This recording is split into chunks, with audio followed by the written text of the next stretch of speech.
दिन बाद रात दिन सर्वंग ऋषि भगवान से प्रार्थना करते हैं, भगवान कब मुझे दर्शन दो आगे के। आज थोड़े समय के बाद में सर्वंग ऋषि के आश्रम में भगवान रघुनाथ भैया लक्ष्मण और मां सीता के साथ में आज जैसे ही आए हैं, आज भगवान राम जी ने सर्वंग ऋषि महात्मा जी को प्रणाम किया है। सर्वंग ऋषि महात्मा कहने लगे, प्रभु मैं आपका ही इंतजार कर रहा था।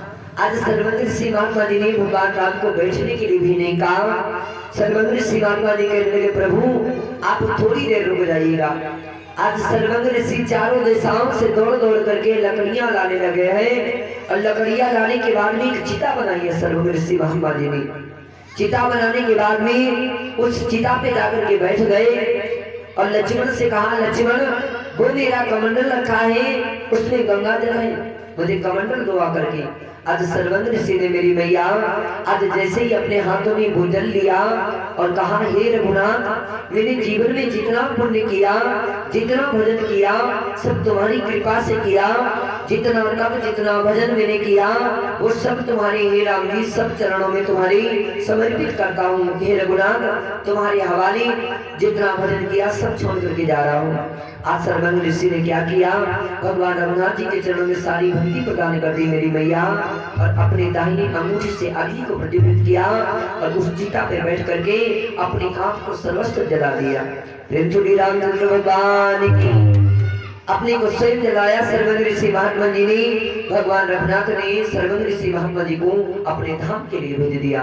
प्रेम चूड़ी रामचंद्र भगवान की आगे भगवान राम जी चले हैं मां जानकी और लक्ष्मण मैया के साथ में।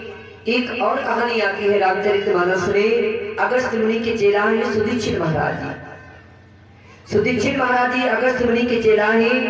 भगवान राम जी अगस्त मुनि महाराज जी के आश्रम के कुछ समय पहले 2-4 दिन पहले एक दिन बात की है।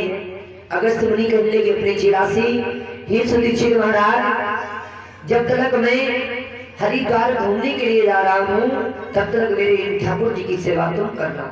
अपने चेला से गुरु जी कहने के बाद में चले जाते हैं।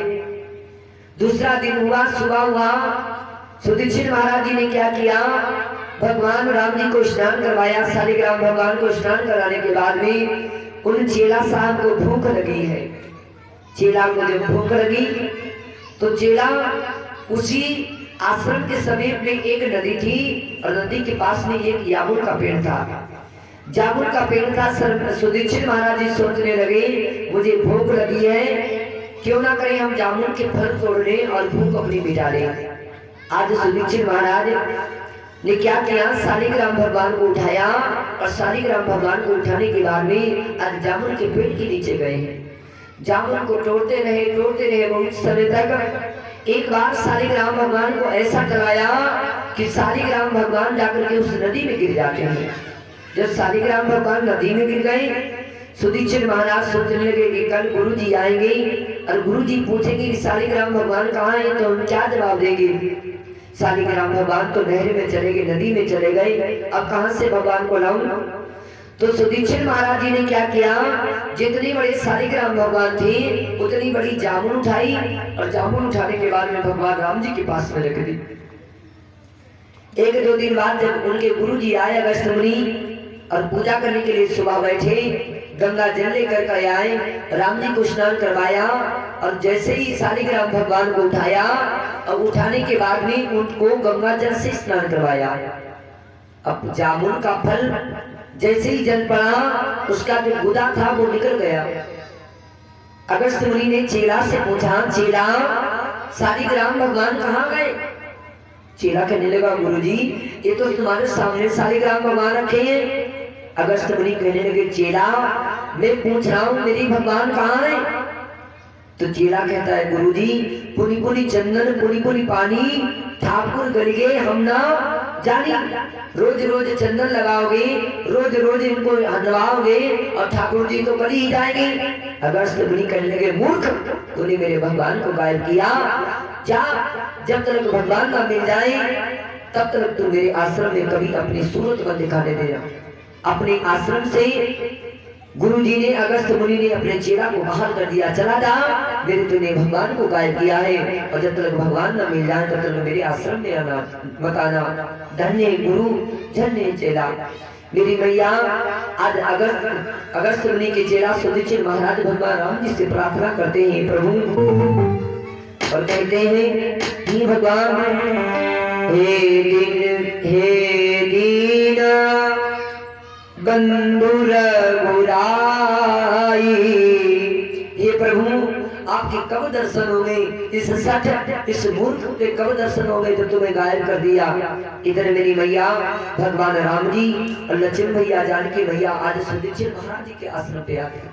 चारों तरफ सुदीक्षित महाराज दौड़ते हैं, कभी पूर्व जाते, कभी पश्चिम जाते, कभी दक्षिण जाते, कभी उत्तर जाते। आज चारों दिशाओं में सुदीक्षित महाराज घूम रहे और जाकर के एक चौराहे पर बैठ गए। इधर भगवान राम जी सुदीक्षित महाराज जी के पास में पहुंचे। सुदीक्षित महाराज जी ने जैसे ही भगवान राम जी को देखा, आज सुदीक्षित महाराज भगवान राम जी के चरणों में गिर गए। प्रभु आते आते बहुत देर कर दी, अगर ना आते तो सुदीक्षित महाराज अपने प्राणों को गंवा देते। अपने आश्रम में लेकर के गए सुदीक्षित महाराज, भगवान राम भैया सीता लक्ष्मण भैया को फल खिलाए हैं। उसके बाद में भगवान राम जी की भुजा को पकड़ा और भुजा को पकड़ने के बाद में आज अपने गुरु अगस्त मुनि के पास के लिए लेके चले। धन्य चेला। मेरी मैया जिस समय अगस्त मुनि महाराज जी के पास में पहुंचे, सुदीक्षित महाराज कहने लगे गुरु जी आज मैं भगवान को लेकर के आ गया। आज जैसे ही गुरु जी ने देखा कहने लगे चेला धन्य है, अरे चेला के होते हुए भगवान के दर्शन हुए गुरु को। धन्य चेला धन्य गुरु।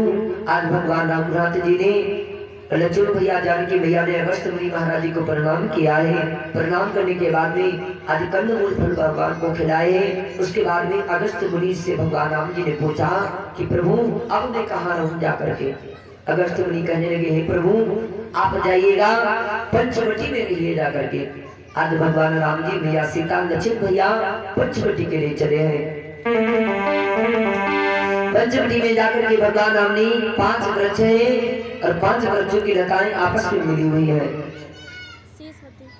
शीशवती विजय जी के दरबार से 10 रुपए का दाना है, राम जी के पकड़ रहे। गोविंद भगवान की